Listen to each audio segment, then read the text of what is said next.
প্রতিটি মানুষ ইউনিভার্সিটি বা অনার্স পড়তে আসে এক বুক স্বপ্ন নিয়ে এবং এই স্বপ্নের প্রথম সারিতে থাকে বিসিএস।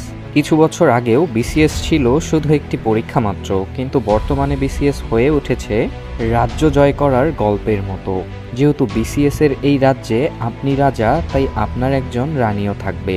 রাজ্য এবং রাজকন্যা একসাথে পাওয়ার নেশায় সবাই ছুটছে বিসিএস নামক রাজ্যের পিছনে। ডাক্তার থেকে ইঞ্জিনিয়ার, ইঞ্জিনিয়ার থেকে প্রোগ্রামার, প্রোগ্রামার থেকে ডেন্টিস্ট, এখন সবার লক্ষ্যই একটা, বিসিএস পাস করতেই হবে। ছিনিয়ে নিতে হবে রাজ্যসহ রাজকন্যা। ফেসবুক, ইউটিউব সহ সকল সোশ্যাল মিডিয়াতে বিসিএস জয়ের গল্পের অভাব নেই। কেউ গার্মেন্টসে চাকরি করে বিসিএস ক্যাডার হচ্ছেন, কেউ বা রিক্সা চালিয়ে। এমন সব অনুপ্রেরণার গল্পে আমরাও হারিয়ে যাই এবং স্বপ্ন বুনতে থাকি বিসিএস ক্যাডার হওয়ার। কিন্তু আসলেই কি গার্মেন্টসে চাকরি করে কিংবা রিক্সা চালিয়ে বিসিএস ক্যাডার হওয়া সম্ভব? চলেন আপনাদের কিছু পরিসংখ্যান দেখাই। 40তম বিসিএসে মোট পরীক্ষা দিয়েছিলেন 4,10,963 জন। 3 বছরে 3টি পরীক্ষা শেষ করে শেষ পর্যন্ত সফলতার মুখ দেখেছেন মাত্র 1,963 জন, অর্থাৎ গড়ে সফলতার হার 0.5%। আপনি যদি ডাক্তার, ইঞ্জিনিয়ার কিংবা কৃষি কর্মকর্তাকে এই পরিসংখ্যান থেকে আলাদা করেন, তাহলে এই সফলতার হার পৌঁছাবে 0.2%। পৃথিবীর বিখ্যাত মহাকাশ গবেষণা প্রতিষ্ঠান নাসাতে চাকরি পাওয়ার সম্ভাবনা গড়ে 5%। অর্থাৎ আপনি যদি বিসিএস এবং নাসার মধ্যে কম্পেয়ার করেন, তাহলে বিসিএস এর চেয়ে নাসাতে চাকরি পাওয়ার সম্ভাবনা প্রায় 10 গুণ বেশি। ভারতে ইউপিএসসি এর পিছনে একজন শিক্ষার্থী গড়ে খরচ করে 3 থেকে 5 বছর, সেখানে বাংলাদেশে খরচ করতে হয় গড়ে 5 থেকে 6 বছর।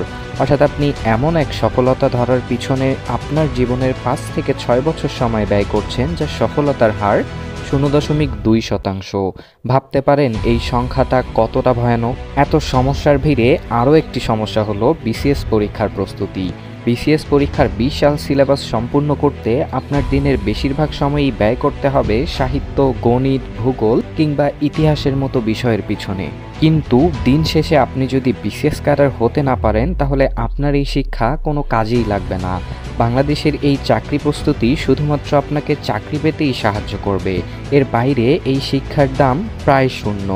আমাদের দেশের প্রাইভেট কোম্পানিগুলোতে দক্ষ মানুষের জন্য হাহাকার করছে। কিছুদিন আগে প্রাণ এবং আরএফএল গ্রুপের এমডি জানান, আমাদের এই জেনারেশনের ছেলেমেয়েরা গ্রাজুয়েট হচ্ছে ঠিকই, কিন্তু কোনো কাজ করতে পারছে না। না আছে কম্পিউটার স্কিল, না পারে 2 পাতা ইংরেজি লিখতে, না পারে খুব কঠিন সময়ে চাপ সামলাতে।